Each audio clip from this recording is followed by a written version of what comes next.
Merci, Yahweh. Yahweh. Merci, Seigneur.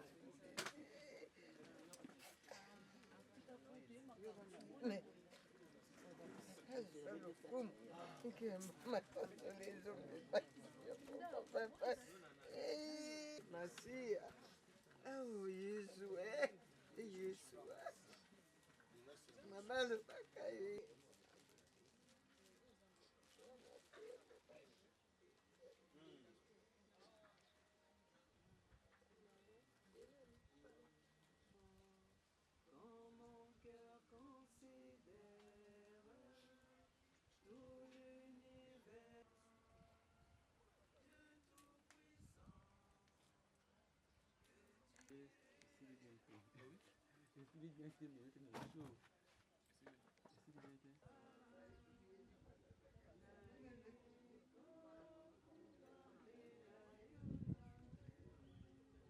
Tata yo mozalisi wa molongo mobimba yaka kosalisa biso pombele yokolo na nguya na mwanya yaka kosalisa biso teleme teleme Nzambe teleme yaka kosalisa biso teleme teleme Nzambe teleme yaka kosalisa biso uto ebandela yo salisa se yaka kosalisa biso lelo sukisa baso bakotumola yo Nzambe yaka kosalisa biso teleme teleme Nzambe teleme yaka kosalisa biso teleme teleme Nzambe teleme yaka kosalisa biso. Okombo ya tata pe ya mwana pe ya limo santo. Amen. Mokonzi azana bino azala pe na yo na tango eye tolingi kobonza omaboko ma mokonzi molimo wa mosaleli wa ye papa Georges Kombo Tonga oyo asila kotika nse eye eleki bongo basanza ebele kasi po ya biso ezali mingi penza significatif. Au lieu peut-être de parler de mois, nous ne pouvons que parler d'une année parce que la date de sa naissance coïncide avec sa date de la mort.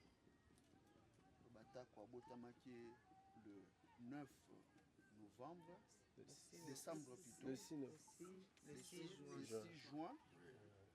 Akufi le 6 novembre. Akufi le 6 novembre. Le 6 novembre.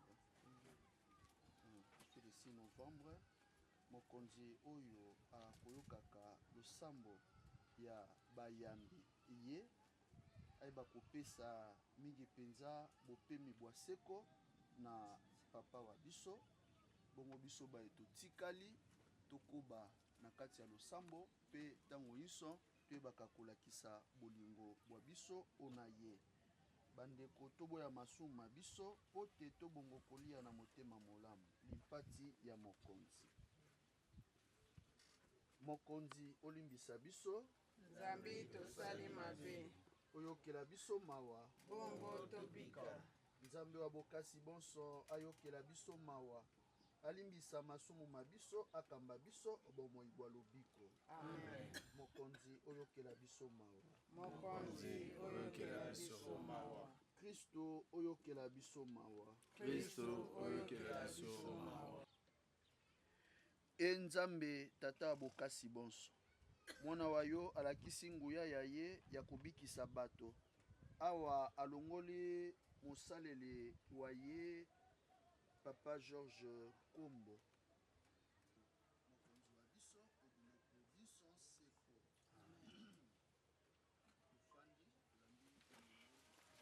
tofandi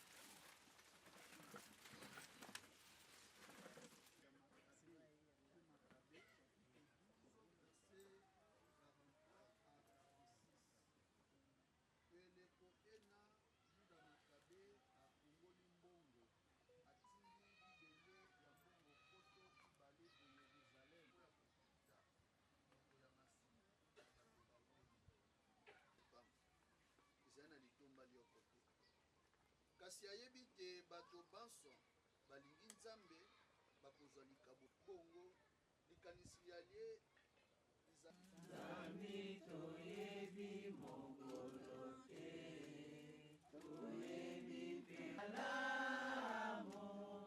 Nzambi toyebi mokolo te.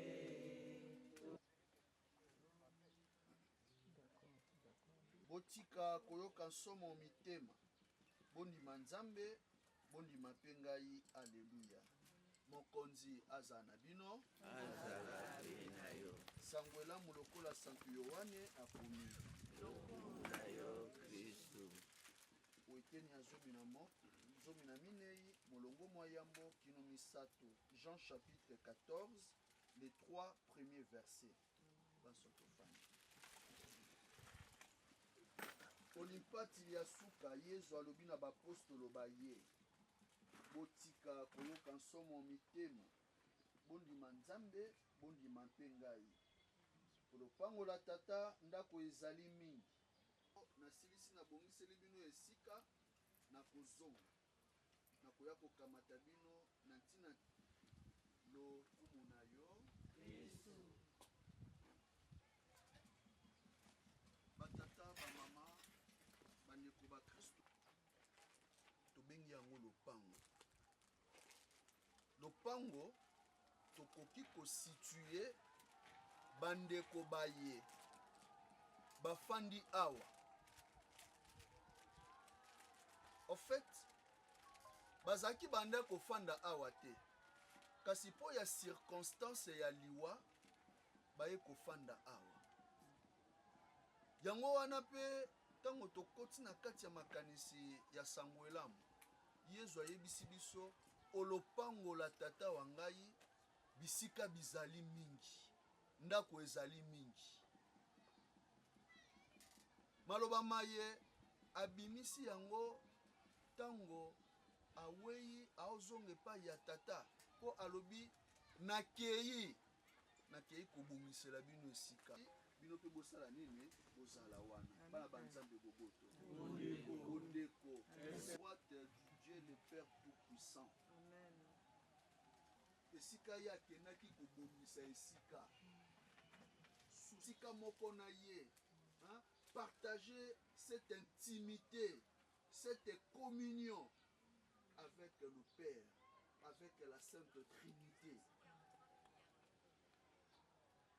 Quand il est assis à la droite du Dieu le Père Tout-Puissant, Dieu est le Père.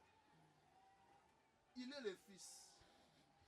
Et dans la communion de l'Esprit Saint, bato baye bawei oboyambi kitema malamu.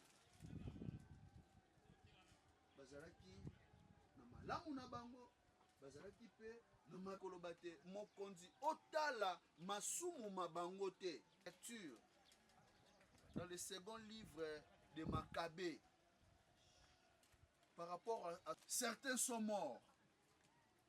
Alors, Maccabée, qu'est-ce qu'il a fait? De pouvoir collecter basangisa mbongo ya bibende bamema yango na Yerusalem nzali bonza. Libo bolingo bona tala bato bauti mosika bandimi basangana elikolo bate bazali se likanisi lioko. De même aussi par rapport ya bomoyi ya Juda Maccabée oyo asangisaki mbongo atako bato basusu bazalaki esika wana te kasi awa bakoti na kati ya action commune wana elikolakisa te bakomi se moto moko agir comme un seul homme, agir dans cette collégialité nde esalite lokola mikanda misanto ekolobaka na biso esika babale to basato basangani okombo ya ngai nazali oteyi ya bango. Yango wana losambo ya bato ebele ezalaka force esalaka te mokonzi ayoka andima. Yango wana biso pe omokolo mwalelo atako toye po ya koambelir toye awa totie pierre tombale. On ne voit pas que l'aspect extérieur, mais tokotala oyo ezali kouta okati ya mitema na biso.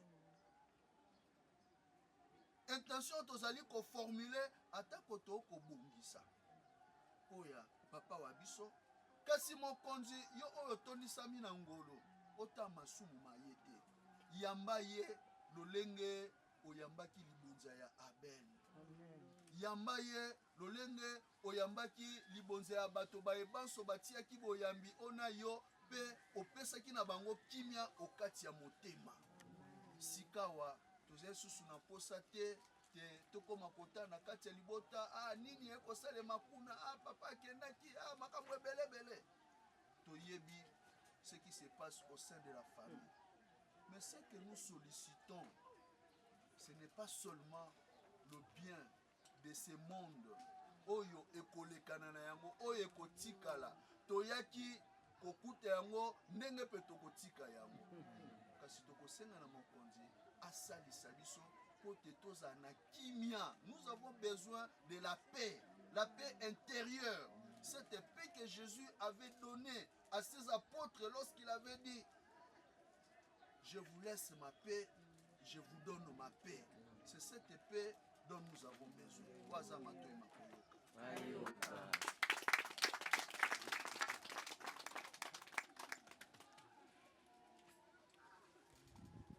Peba lukalibiki epa yaye to sambe.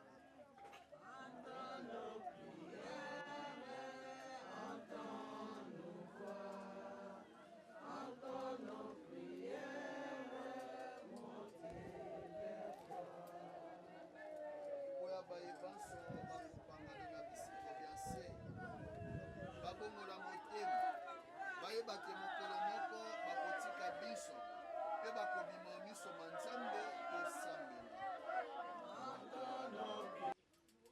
Nzambe tata wa boboto oyoki nsambo ya biso yamba yango na bolamu mpe tola mitema ya biso mpe tosalela yo malamu awa ose bongo tokutana lisusu banso o likolo lisanga na mokonzi Yesu Kristu obileko biso seko. Amen. La pote nzambe wa bokasi bonso andima libonza ya biso banso. Mokonzi ya libonza yango na maboma oya lokumu ya kombo ya ye oya bolamu wa biso oya bolamu wa eklezia mobimba. Wangulu olakisi bandeko babiso bawei motema mwa yo awa tokobonzela yo libonza ya misa po ya bango mingi penza po ya papa George olimbisa ye masumu maso akoka kokumisa yo o bileko biso seko. Amen. Mokolo bakangaki ye amipesi pe andimi koyoka mpasi akamati limpa atondi yo abukili yango apesi bayekoli baye alobi: kamatani bolia yango bino banso eye ezali nzoto ya ngai na kokaba yango po ya bino.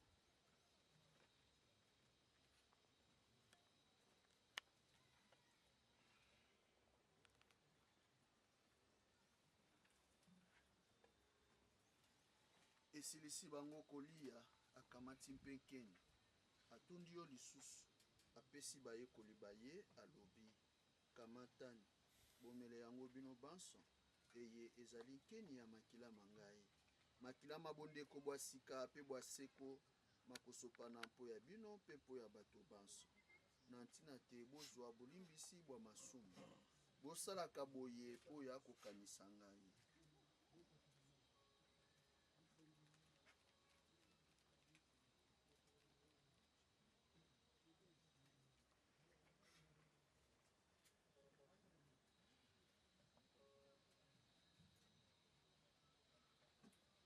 Mokonzi Yesu tokoyamba solo owe osekwi okozonga na nkembo.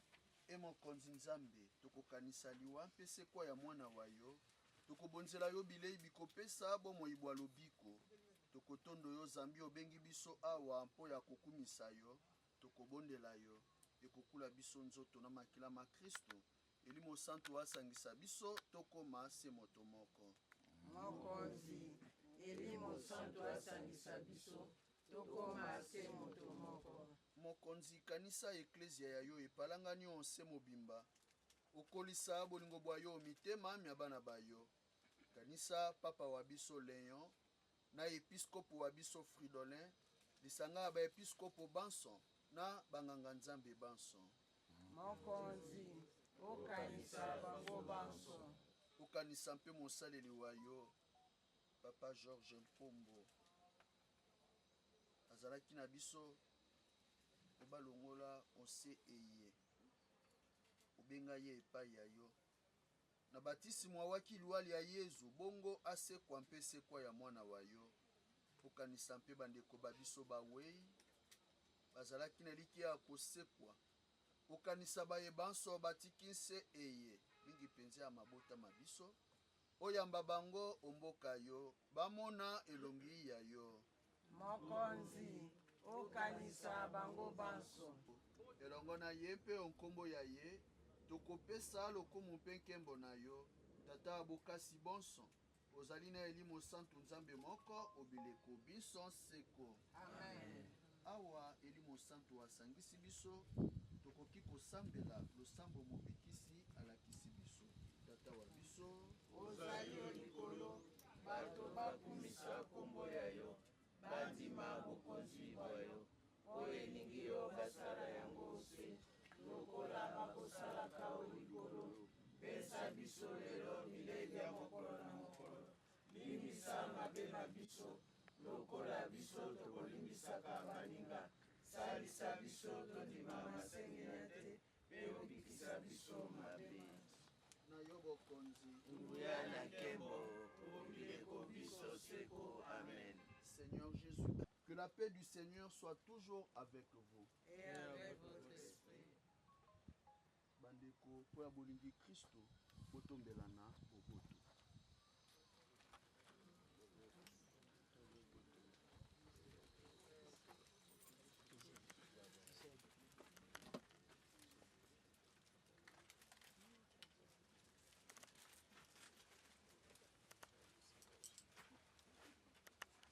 Moi, pata ya nzambe okolongo. Dieu, voici celui qui enlève les péchés du monde.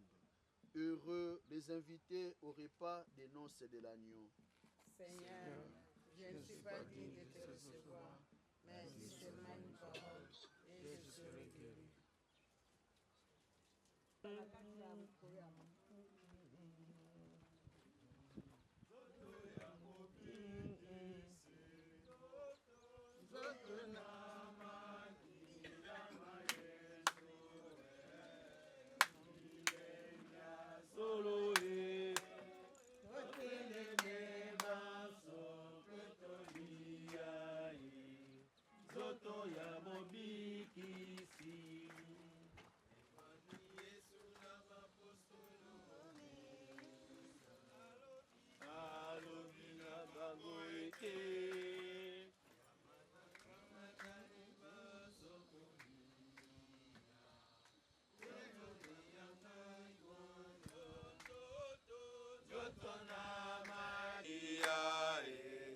Nzoto ya mobikisi, nzoto na makilama Yesu bile bya solo toteleme baso pe tolia nzoto ya mobikisi. L'été indiqué, il y a peut-être certains parmi vous qui sont capables de dire un mot à travers les témoignages. Nous allons à présent accorder la parole à qui il veut pour pouvoir dire, ne fût-ce qu'un mot, quelque chose sur la vie ou bien sur les bienfaits réalisés par notre papa Georges lorsqu'il était encore sur cette terre des hommes. Vous avez la parole. Bonjour. Je vais faire un petit discours en en hommage à notre papa d'amour. Aujourd'hui n'est pas un jour ordinaire.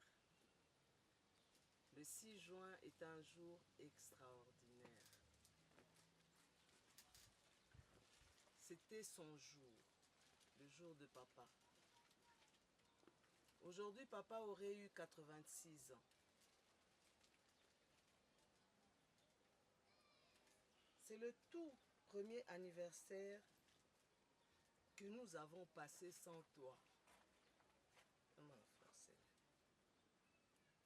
Depuis ce terrible 6 novembre 2025.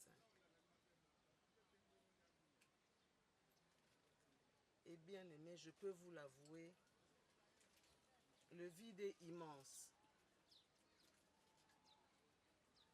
Papa, tu nous manques énormément. Chaque jour qui passe me rappelle la fragilité de notre existence.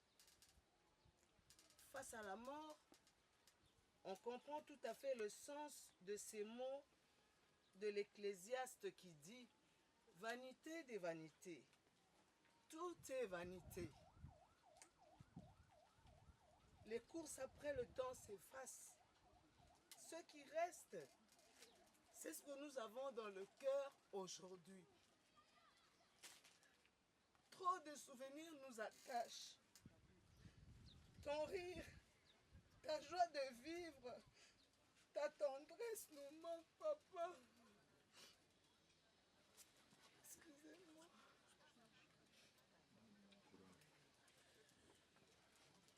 En ce jour si symbolique de ton anniversaire, nous marquons aussi une étape douloureuse, mais nécessaire. Nous avons choisi ce jour pour faire la pose de ta pierre tombale. Parce que nous voulons transformer ce jour de souvenir en un moment de recueillement commun. Ce lieu de repos devient le sanctuaire de ta mémoire. C'est ici que ton corps repose en paix, protégé du tumulte du monde.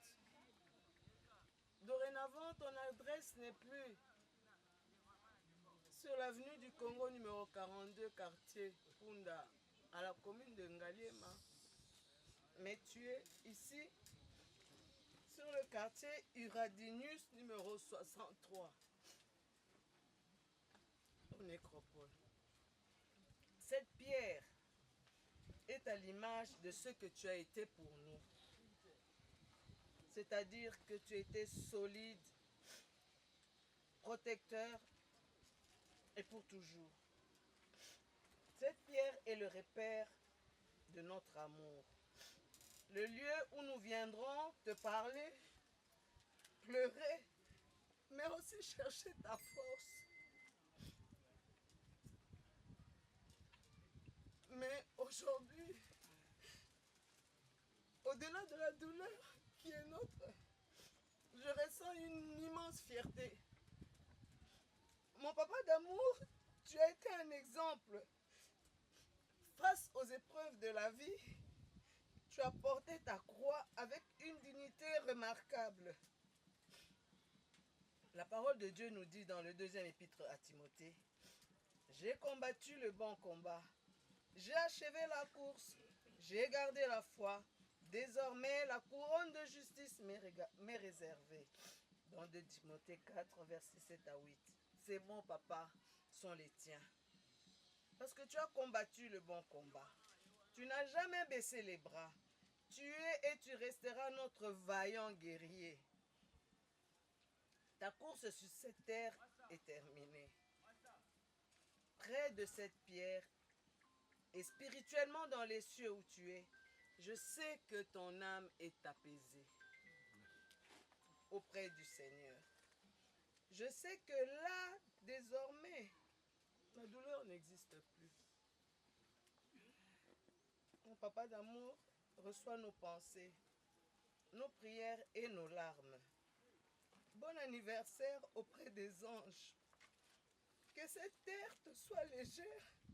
Repose en paix notre vaillant guerrier, grand combattant qui a servi avec dévouement sa nation et qui a toujours été là pour sa grande famille.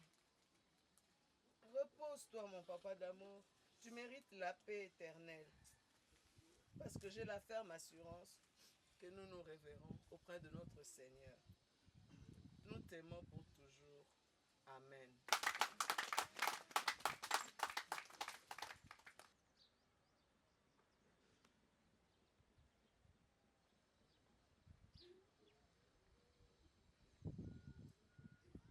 Bizarrement, toutes les paroles que Blandine a dit, c'est pratiquement les paroles que j'ai moi-même écrites. Aujourd'hui, pour nous, c'est un jour particulier. Pourquoi? Parce que c'est l'anniversaire de papa. Mais qui change à un jour d'émotion.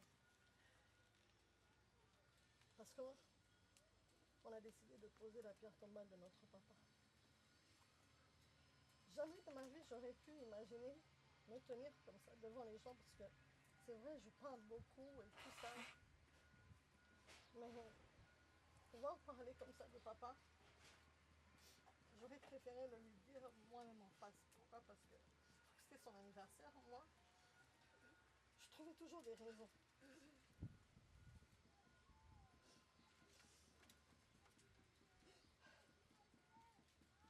Papa, ton absence laisse un vide immense. Il y a des douleurs que le temps n'efface pas. Des silences qui résonnent plus fort que les mots. Et ton départ fait partie de ces blessures, papa, qui restera gravé dans nos âmes. Pourtant, malgré la tristesse, nous sommes réunis aujourd'hui. Première Peggy, ça fait 25 ans que j'ai plus vu ma soeur. Avec tout notre amour, papa, pour t'honorer, pour honorer ta mémoire. Cette pierre tombale n'est pas seulement une marque posée sur ta dernière demeure. Elle est symbole de notre amour éternel pour toi, papa.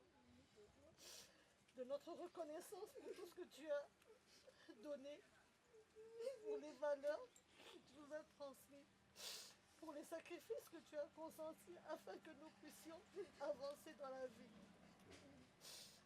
Papa, tu nous as appris la force, le courage et la dignité surtout.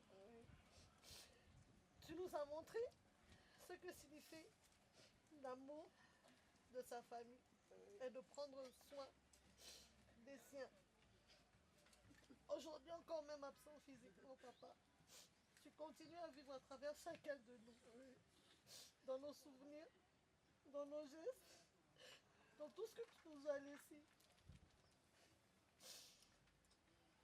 Papa, où que tu sois, sache que nous ne t'oublierons jamais.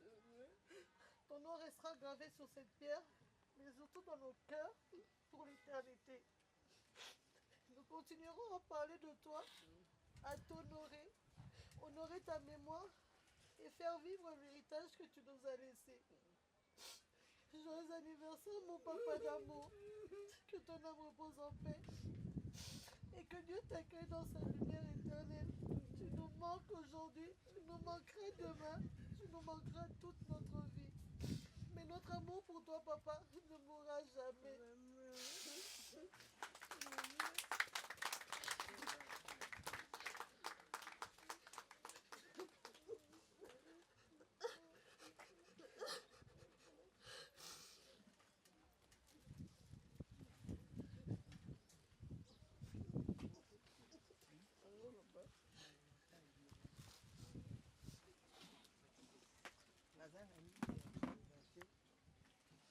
mpona ngai na kokumisa nzambe mpona yebaki teke na kokakilia mpona ayaki mokolo aza tata bana na ngai me nabengaka ye tata bana na ngai te nabenga ye nkombo ya George te nabenga ye nkombo ya nkombo te nala kobenga ye kaka to bani na bomwana ngai na 16 ans ye na 23 ans mpe liwa na ye etikali na ngai kota na motema na ye ka mpona kopesa ye mbote ya suka nzambe ayamba ye na mboka ye amona elongi na ye esika yake akende kopesa mopema na boboto na kombo na Yesu.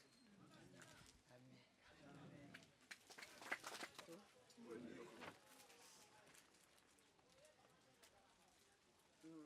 Natelemi mpona kopesa binonso merci.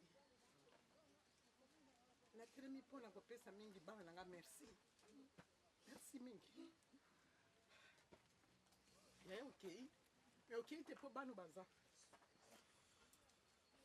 Yaya nakayeseki bana ya basi oyo na bana oyo bakosala eloko. Yaya merci. Opesi bango makasi. Basaleli o Pierre Tomba yaya. Merci na bino. Bana nga napesi bino mingi nalingi bino mingi. Merci. Mais ya vide ya monene. Mukolo.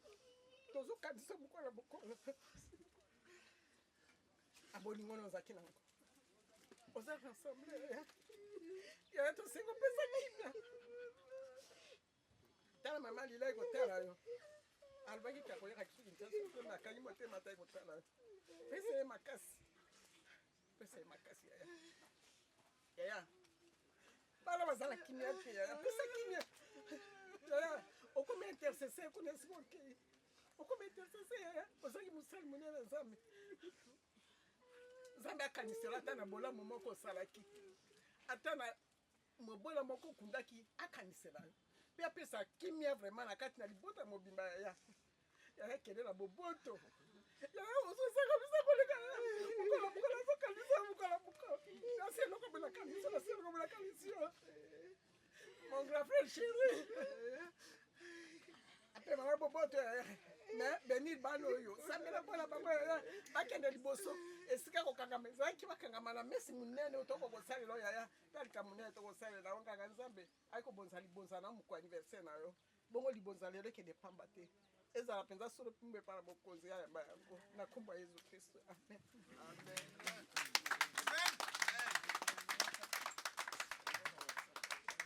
Famille venait de dire est l'expression d'un amour dont le cœur en est vraiment le siège.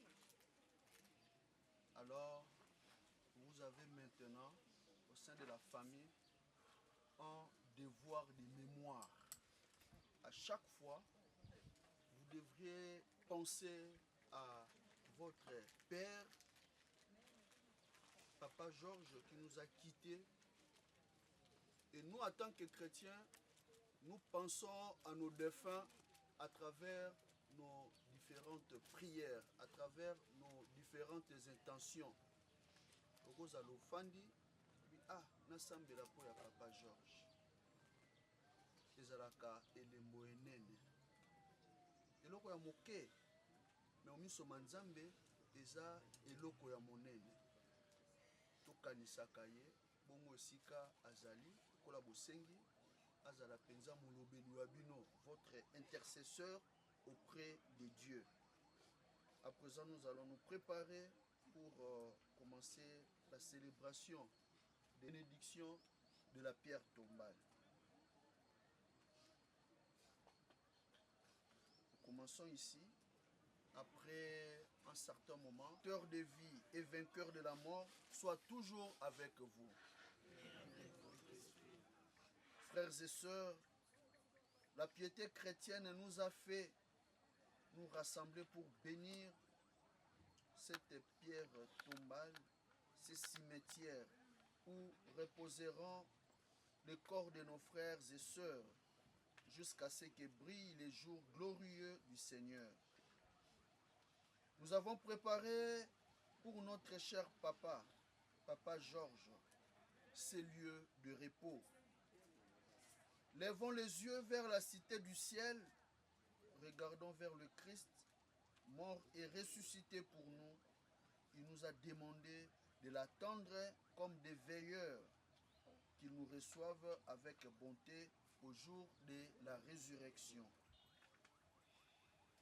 Dieu qui fait de tes fidèles l'Église en marche sur la terre pour les accueillir dans la demeure éternelle du ciel. Regarde ta famille qui se rend maintenant devant la pierre tombale et fais que vie à venir dans le Christ, lui qui rendra mon pauvre corps pareil à son corps glorieux, lui qui règne avec toi pour les siècles des siècles.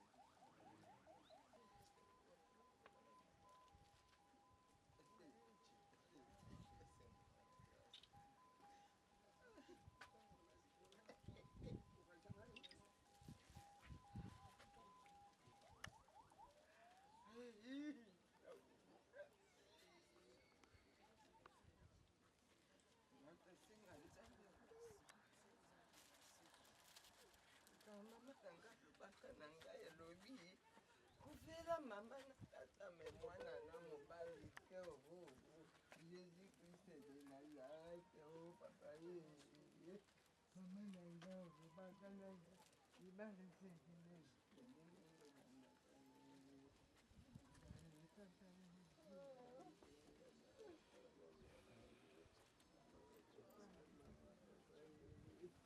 nazwa mbata ya tata oyo naswanga na tata oyo nani oyo ke natangi te na sisi kasi te ye na 23 ans tokata kombo tokata kwanga biso mibale tokata kwanga biso mibale botikanga nakende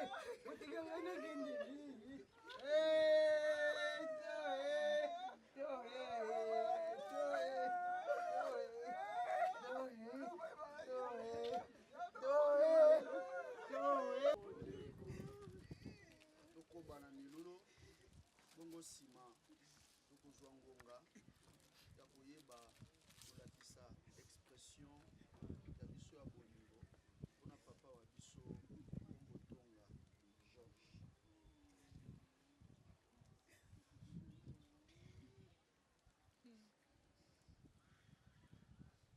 Heureux les morts qui meurent dans le Seigneur. Prions.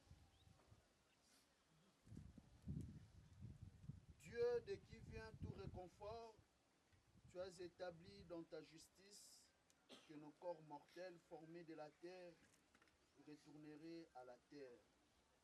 Mais dans ta miséricorde, tu as changé cette loi pénible en témoignage d'amour. Tu as accordé à Abraham, le père des croyants, une sépulture dans la terre promise. Que ce cimetière, à travers cette pierre tombale, construit à l'ombre de la croix pour recevoir nos corps mortels, soit un lieu de repos et d'espérance. Qu'en ces lieux, les corps de défunts reposent dans la paix jusqu'au jour où ils se relèveront immortels lors de la venue glorieuse de ton Fils. Qu'en ces lieux, la pensée des vivants s'élève vers l'espérance d'éternité. Que de ces lieux monte vers toi la prière pour ceux qui reposent dans le Christ pour célébrer sans fin ta miséricorde. Par Jésus, le Christ notre Seigneur. Amen. Amen. Résurrection. Par sa mort sur la croix, par sa résurrection du tombeau, le Christ est vainqueur de la mort et du péché. Acclamons-le, supplions-le. Pouvez par les deuils, prions le Seigneur. Dieu est notre vie et notre résurrection. Lumière du monde, tu as rendu la vue aux aveugles. Révèle ton visage à ceux dont nous avons fermé les yeux. Prions le Seigneur. Dieu est notre vie, Dieu est notre résurrection. Le Seigneur est avec vous. Vous êtes bénie entre toutes les femmes. Et Jésus, le fruit de vos entrailles, est béni. Sainte Marie, Mère de Dieu, priez pour nous pauvres pécheurs, maintenant et à l'heure de notre mort. Amen. Je vous salue Marie, Pleine de grâce, le Seigneur est avec vous. Vous êtes bénie entre toutes les femmes. Et Jésus, le fruit de vos entrailles, est béni. Sainte Marie, Mère de Dieu, priez pour nous pauvres pécheurs, maintenant et à l'heure de notre mort. Amen. je vous salue Marie, Pleine de grâce, le Seigneur est avec vous. Vous êtes bénie entre toutes les femmes. Et Jésus, le fruit de vos entrailles,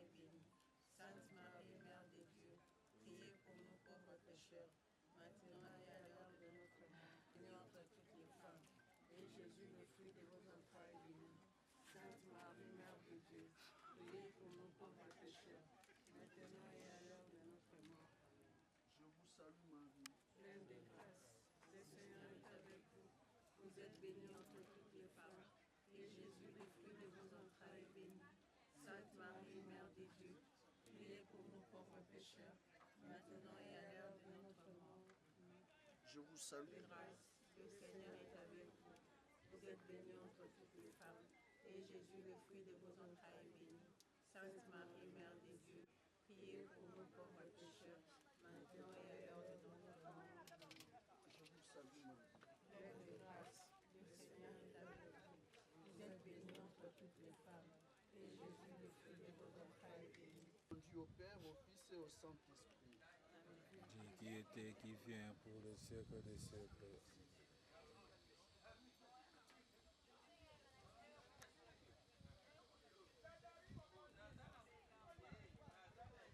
Le nom du Seigneur qui a fait le ciel et la terre. Gloire au Père, au Fils et au Saint-Esprit. Dieu qui est, qui était et qui vient, pour le siècle des siècles. Amen.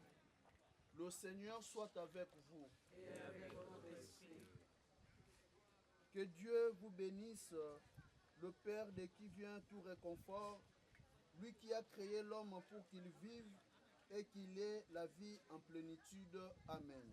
Amen. À nous les vivants, qu'il pardonne nos fautes, à tous les défunts, plus particulièrement, et vivre avec lui éternellement. Amen. Amen. Que Dieu Tout-Puissant vous bénisse, le Père, le Fils et le Saint-Esprit.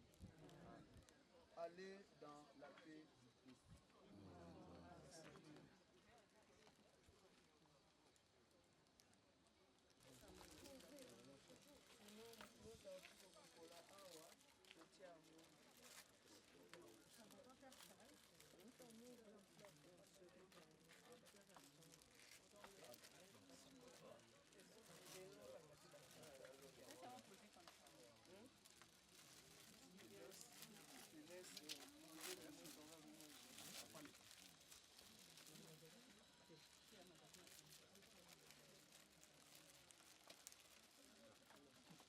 Yesu Kristo yambaye mbuka yoyi.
Une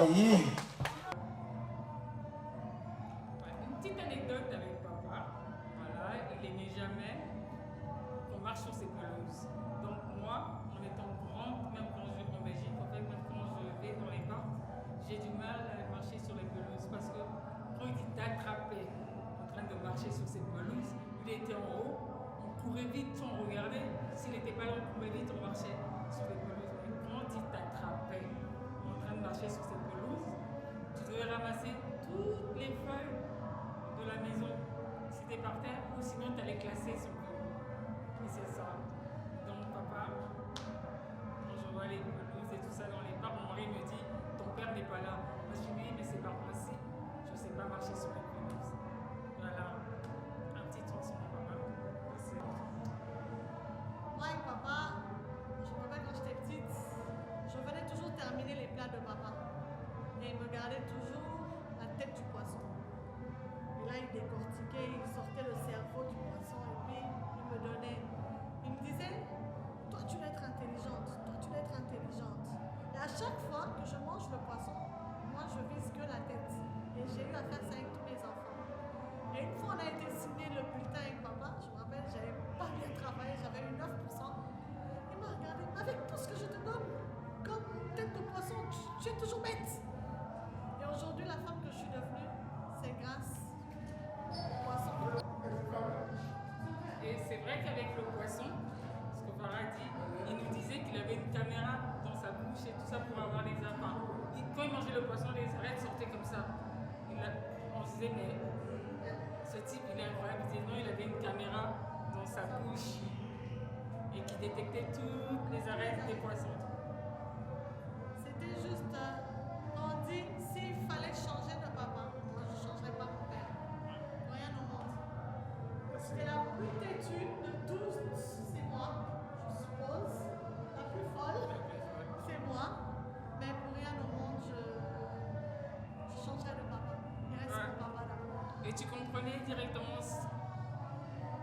regard. C'était fâché ou pas? C'était fâché ou pas. Et ça te calmait direct le regard fâché. Il a jamais crié sur nous. Non, juste le regard. Juste le regard. Papa nous a jamais levé la main dessus.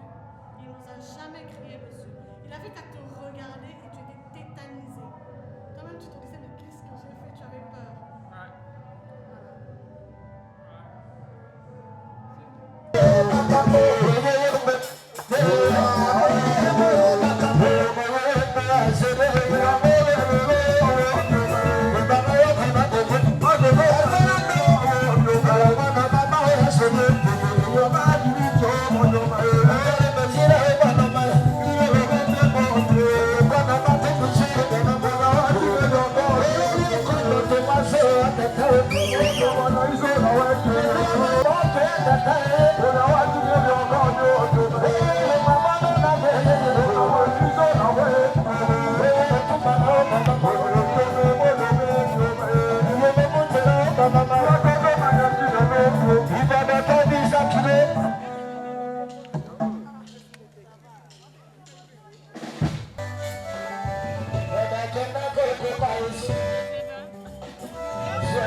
Malama,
Allez,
Aze